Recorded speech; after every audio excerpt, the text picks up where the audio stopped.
rabbi ha u naxariistay Filis Muxudiin waxayd 15 sano jir ku wanaagsan diinta islaamka iyo habdhaqanka bulshada dhexdeeda. waxayd gabar firfircoon kuna wanaagsan waxbarashada, laakiin aroornimadii hore saaka ayaa waalidkeeda marqura waxay ka warheleen aragga meydka gabadhooda oo qoorta kaga xiran xijaabkeeda. lamana oga sababta rasmiga ay ka dambaysay geeridan gabadhan, sida uu telefishinka Soomaali Cable u xaqiijiyay Maxamed Farax Roble oo loo yaqaan sida oo ah adeerka gabadhan geeriyootay. bismillahir rahmaanir rahiim, alxamdulillahi rabbil caalamiin, wasalaatu wasalaamu calaa ashrafil anbiyaa wal mursaliin. ama bacd, sida ay wax u dhaceen xalay abaarihii 3 saac iyo bar habeenimo markii ay ilmaha ka yimaadeen madrasada caadada sida ay u ahayd guriga imaadeen. guriga markii ay imaadeen 4 saac markii la gaaray way seexdeen. markii ay seexdeen gabadha waxa noogu war dambeysay inay dhaxday leesbariyay oo liida soo nabad ahaada. ilmaha dhan sidaas ay ku wada jiifteen.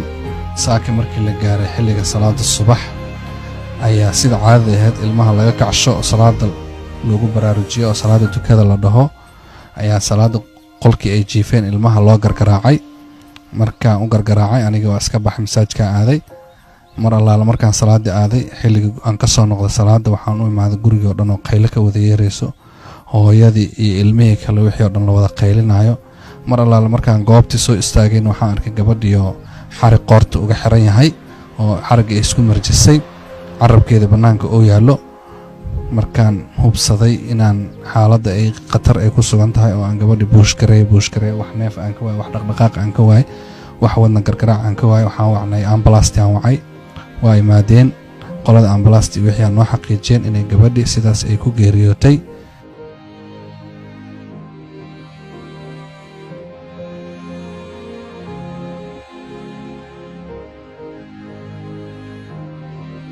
allah u naxariistay Filis Muxudiin ayaa lagu wadaa maalinta Britain lagu aasa qabuuraha muslimiinta ee magaalada Cape Town ee dalkani Koonfur Afrika.